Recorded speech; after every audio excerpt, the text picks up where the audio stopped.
because of how much it's affected actually my career trajectory. So I'll share a little bit about that today. And I also wanted to leave you with some really tangible tips that from my own experience and working with clients on how to make the most of your strengths profile, because I know it's not uncommon when you take a strengths assessment that you get your results back and you look through it and you think, okay, this is interesting, but now what? What am I supposed to do with this? So I want to address that today and make sure that you feel like you've got some traction, some idea of where you can go with this once you've done your assessment. So I'm going to be talking in depth today just because I'm most familiar with it, with the StrengthsFinder assessment. There's a book that you can get. You can do an assessment online. But there are other ones as well. There's the VIA assessment is a free one you can do online. That's VIA. There's the R2 strengths profile. There's another one. So I'm not in any way like endorsing this is the only one, but it's one that I'm quite familiar with. So I'm going to be talking about that a little bit today. Also, just before I go any further, let me just be clear what a strength is, because sometimes people get confused about this. So there's two components to identifying if something's a strength for you. One, something that you're good at, that you have some talent in, but also two, it's something that you enjoy. So that's an important thing, because I want to share with you a perspective that I learned from Marcus Buckingham, who is the founder of the Standout Strengths Profile, I believe.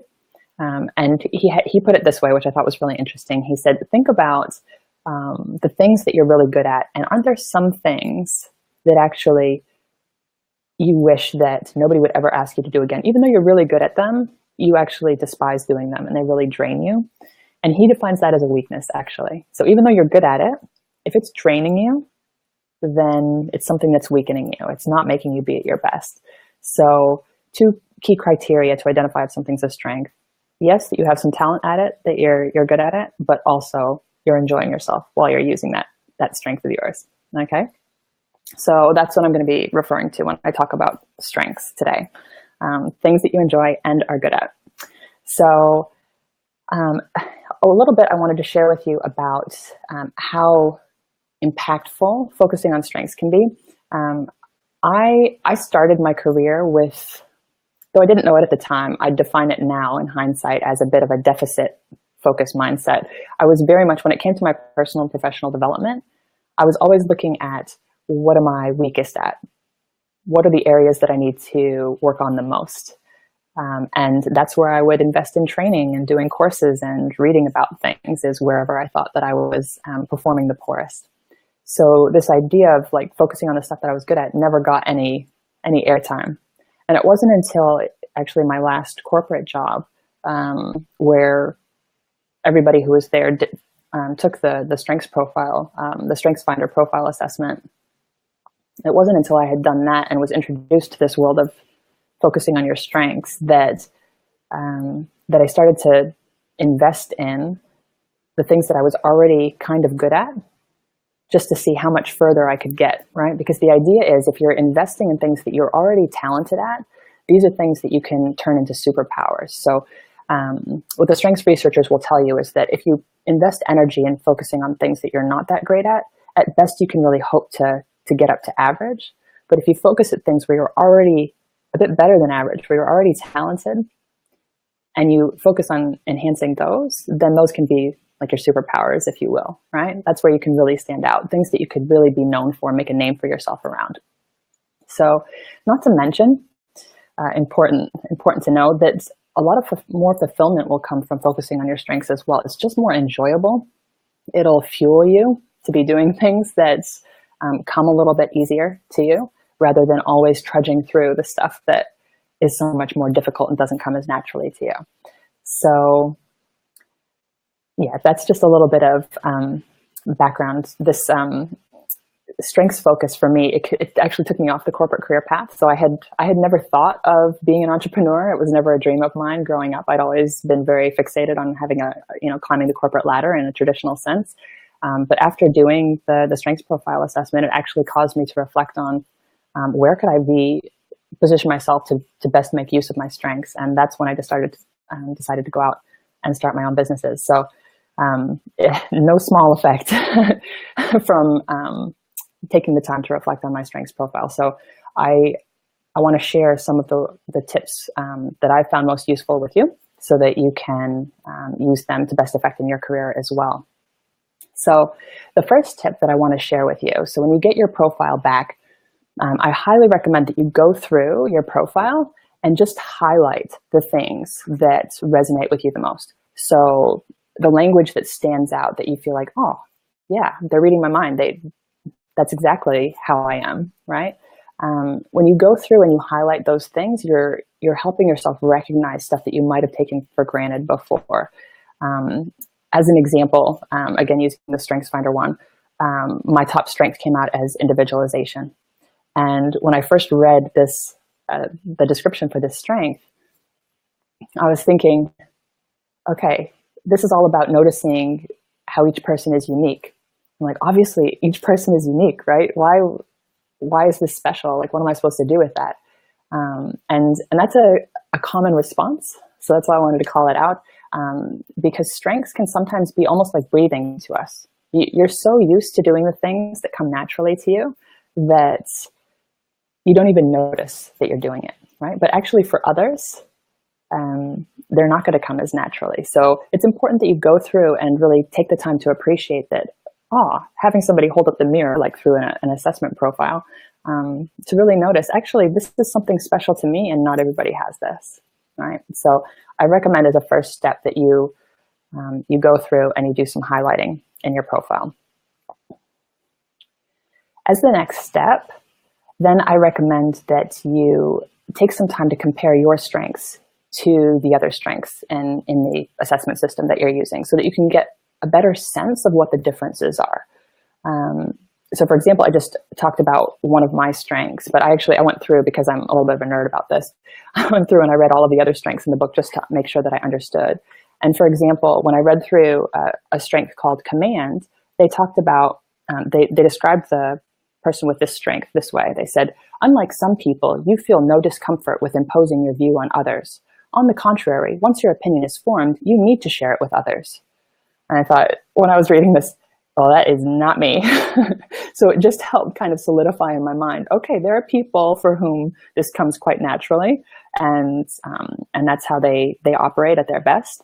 And it just helped me further kind of clarify how I'm different. So I recommend that as a step as well, particularly if you don't feel like you're getting a lot of clarity from just looking at your own strengths. Take some time to look at the other ones that didn't come up in your profile, but maybe came up in a colleague's, or if you can get access to the full list of strengths that was available, go ahead and read through them and notice which ones don't resonate to help you get some more clarity. The next tip I have for you is to keep returning to your profile over time. So you maybe have a period of excitement right after you get your results and you look through them, and then I think it's a mistake if you just take the results and then file them away and never return to them again. I got a lot of value personally from continuing to keep it on my mind. What would my career look like if I was actually using these strengths? How can I try to put them to use each day in my work? What would be different if I was actually playing to these strengths more often? So give yourself time to kind of mull them over and to have some different experiences while you have the strengths in the back of your mind, to start to notice how you're using them, how you might be able to capitalize on them more, and to give yourself time to find ideas for how you might be able to make some different career choices in the future that are going to help you make the most of your strengths. Now, just a little personal story around this one. It was in particular my individualization strength, and how I'd been thinking about what I could possibly do with that caused me to move into coaching and starting my own businesses. Because this whole idea of what could I be doing if I was focused on making the most of noticing what's unique about people. I actually, while I was in my last corporate job, I had the chance to do some coach training, and it was through that process that I learned, there's actually a profession where you focus in on the other person, on your client, and notice what's going on for them and help them make the most of the strengths and skills that they have. So when I discovered that, I just thought, well, gosh, if I was going to put individualization to most use, it sounds like a perfect career for that. So that was part of the impetus for me to go off and start my own businesses. So I'm not saying that for all of you that the entrepreneurship path is going to necessarily be it, but I just want to give you a tangible example for how I ended up over time thinking about how I might be able to use my skills more in my career, my strengths more in my career. So now the next tip I have for you is a really special one, because I know a lot of people struggle, particularly when it comes to writing kind of the summary statements for their resume or CV or the LinkedIn profile. Sometimes it's really difficult to talk about what you do well and talk yourself up and kind of sell yourself to a potential employer. So one of the things I like to do is to take out my strengths profile or a strengths profile from a client if I'm working with them on this, and go through the things that they've highlighted, that they said had resonated really strongly for them, and see if there's an opportunity to use that language literally in those summary statements. So, for example, I've had a number of clients recently who had this strategic strength in this system. And the way it's described in here is the strategic theme enables you to sort through the clutter and find the best route. So, for example, if that was something that resonated with you, then maybe you'd want to describe how you're the one in your team who sorts through the clutter and finds the best route pertaining to whatever kind of industry you're in, or insert relevant example here. But literally, I would copy and paste the highlighted text that's relevant to help you tell your story. Use that as kind of part of your framework for selling yourself, if you will. So another example in this particular strength, this perspective allows you to see patterns where others see complexity. So could you go ahead and take that if that resonates with you and say, I'm the one who sees patterns where others see complexity. And that will just really help you make sure that your strengths are shining and coming through in your CV or LinkedIn profile, so that others really get a sense of that and start to associate that with your personal brand. So those are the tips that I have for you today.